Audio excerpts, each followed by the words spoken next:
Everybody, welcome back to Imagination Station, Fulton County Library System's summer reading story time for elementary aged kids. I'm Leslie, and today I'm going to be reading you The Three Little Wolves and the Big Bad Pig by Eugene Trevises and Helen Oxenberry. Don't forget, if you haven't yet, to sign up for summer reading. You can go to our website, fulcolibrary.org, to get signed up. And if you have signed up, don't forget to be logging your books, including this one that we're going to read right now. So this one is actually a really fun story that is kind of an inverse on The Three Little Pigs and the Big Bad Wolf. And you can see they're getting ready to build a house, and he is ready to cause some mischief.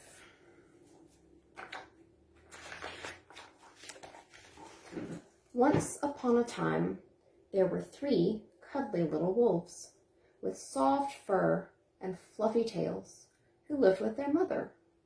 The first was black, the second was gray, and the third was white.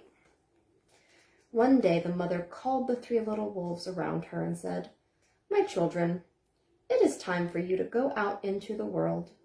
Go and build a house for yourselves, but beware of the big bad pig." "Don't worry, Mother, we will watch out for him," said the three little wolves. They set off.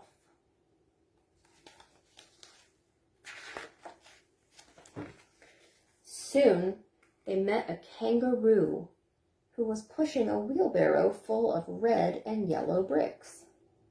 "Please, will you give us some of your bricks?" asked the three little wolves. "Certainly," said the kangaroo, and she gave them lots of red and yellow bricks. So three little wolves built themselves a house of brick.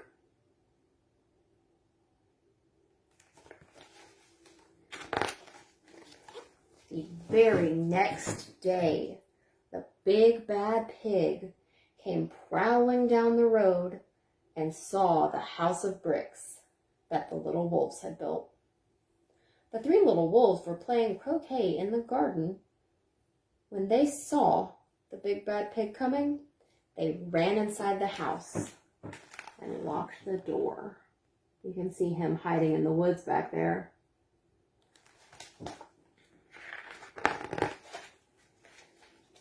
The pig knocked on the door and grunted, little wolves, let me come in." "No, no, no," said the three little wolves. "By the hair on our chinny chins, we will not let you in. Not for all the tea leaves in our china teapot." "Then I'll huff and I'll puff and I'll blow your house down," said the pig. So he huffed and he puffed and he puffed and he huffed, but the house didn't fall down.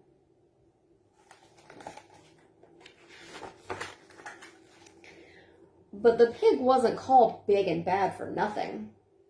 He went and fetched his sledgehammer and he knocked the house down.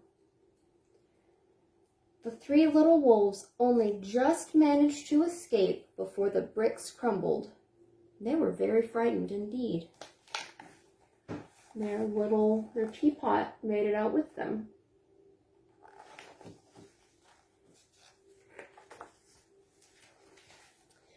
"We shall have to build a stronger house," they said. Just then they saw a beaver who was mixing concrete in a concrete mixer. "Please, will you give us some of your concrete?" asked the three little wolves. "Certainly," said the beaver, and he gave them buckets and buckets full of messy, slurry concrete.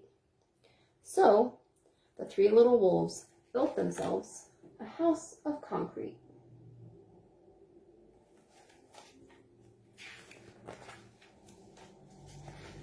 No sooner had they finished than the big bad pig came prowling down the road and saw the house of concrete that the three little wolves had built.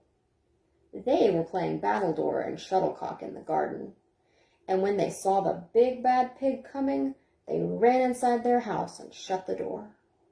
The pig rang the bell and said, "Little frightened wolves, let me come in." "No, no, no," said the wolves. "By the hair on our chins, we will not let you in. Not for all the tea leaves in our china teapot." "Then I'll huff, and I'll puff, and I'll blow your house down," said the pig. I think it's going to work. So he huffed, and he puffed, and he puffed, and he huffed, but the house didn't fall down.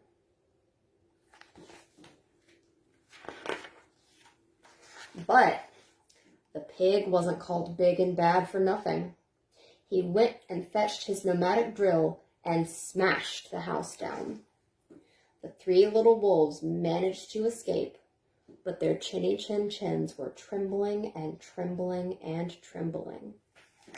You can see they've still got their teapot.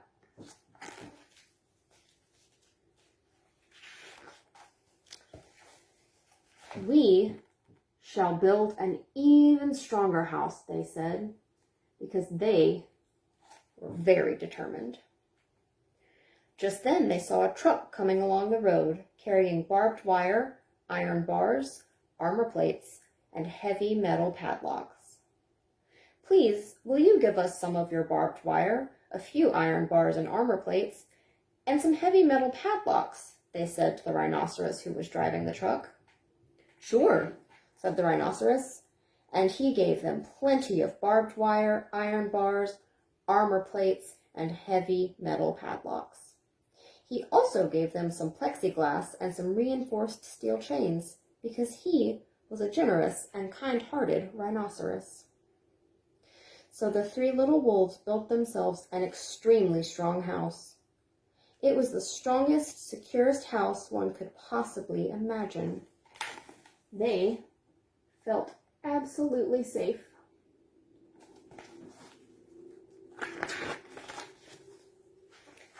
The next day, the big bad pig came prowling along the road as usual. The three little wolves were playing hopscotch in the garden. When they saw the big bad pig coming, they ran inside their house, bolted the door, and locked all the 37 padlocks. The pig dialed the video entrance phone and said, "Little frightened wolves with the trembling chins, let me come in." "No, no, no," said the little wolves. "By the hair on our chins, we will not let you in, not for all the tea leaves in our china teapot." "Then I'll huff, and I'll puff, and I'll blow your house down," said the pig. So he huffed, and he puffed, and he puffed, and he huffed, but the house didn't fall down. But the pig wasn't called big and bad for nothing. He brought some dynamite, laid it against the house, lit the fuse, and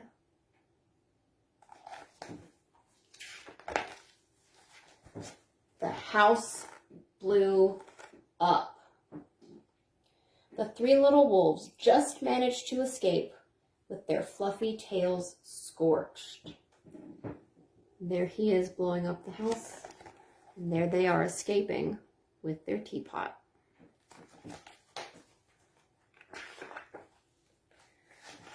"Something must be wrong with our building materials," they said. "We have to try something different." But what? At that moment they saw a flamingo coming along, pushing a wheelbarrow full of flowers. "Please, will you give us some flowers?" asked the little wolves. "With pleasure," said the flamingo, and he gave them lots of flowers. So the three little wolves built themselves a house of flowers.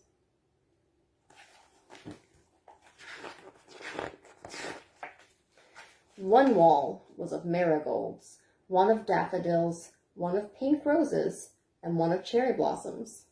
The ceiling was made of sunflowers, and the floor was a carpet of daisies. You can see the sunflowers up here, and the daisies down here, some marigolds. They had water lilies in their bathtub and buttercups in their refrigerator. It was a rather fragile house, and it swayed in the wind, but it was very beautiful. Next day, the big bad pig came prowling down the road and saw the house of flowers that the three little wolves had built. He rang the bluebell at the door and said, "Little frightened wolves with the trembling chins and the scorched tails, let me come in." "No, no, no," said the three little wolves. "By the hair on our chinny chin chins, we will not let you in, not for all the tea leaves in our china teapot."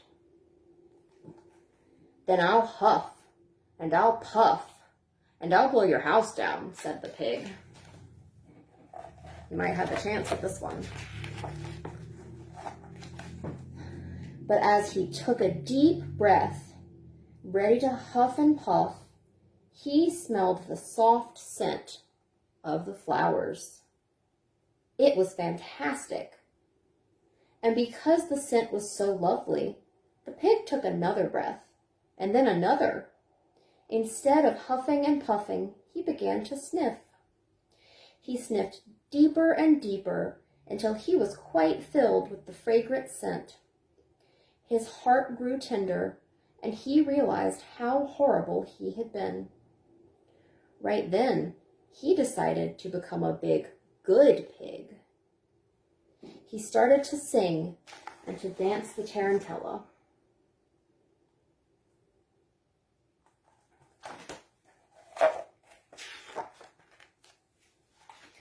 At first, the three little wolves were a bit worried. It might be a trick, but soon they realized that the pig had truly changed, so they came running out of the house. They started playing games with him. First, they played Pig Pog, and then Piggy in the Middle. When they were all tired, they invited him into the house.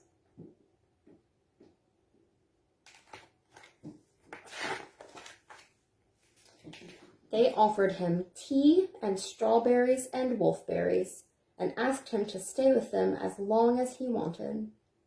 The pig accepted, and they all lived happily together ever after. The end.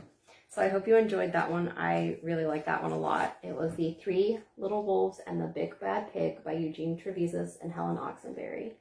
And don't forget to keep blogging your books, and we will see you next week for another Imagination Station.